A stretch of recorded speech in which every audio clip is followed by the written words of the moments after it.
ردوا البال الناس اللي كتشري عن طريق الانترنت. اليوم غنهضروا على واحد النصبه خطيره وكيفاش نصبوا لها واحد السيد وداو له رزقه. وهاد العصابه شنو الطريقه اللي كانت كدير؟ مشاو اول حاجه كيزوروا البطائق الشخصيه ديالهم، يعني المعلومات اللي فيها والصوره ديال الوجه.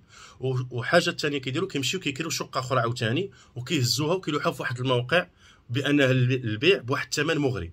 وهما بطبيعه الحال شنو كانوا كيديروا؟ ما كانوش كيتعاملوا مع الناس ديال ديك المدينه، يعني كيتعاملوا مع ناس خارج من ديك المدينه، وكتجي وكيتفاهموا معاك على الثمن وكيقول لك بانه غنتفاهموا على هذا القدر مثلا ديال الفلوس. وكتجي مع المكتب ديال الموثق اللي بطبيعه الحال ما هو ماشي موثق، هو غير نصاب. وكتدخل لذاك المكتب كتلقى الناس كيتسناو، كتلقى الكاتبه، كتلقى المكتب ديال الموثق، كلشي الامور بحال كيهموك انك عند مكتب ديال التوثيق.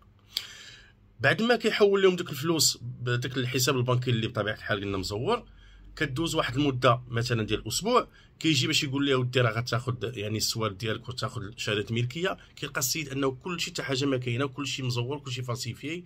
لا المكتب اللي مشى ليه ولا الشقه اللي بطبيعه اللي كانوا كراو. داكشي انسان خصو يرد بال الامور ويسول ديما على النيميرو التيتر يعني في المحافظه قبل ما يشري، ويسول الجيران بطبيعه الحال علاش هذا السيد هذا باغي يبيع هذه الشقه هذه قبل ما يطيح في شي مشكل وينصبوا عليك. وهذا الفيديو هذا راه توعوي غير فقط للناس باش ترد البال ديالها.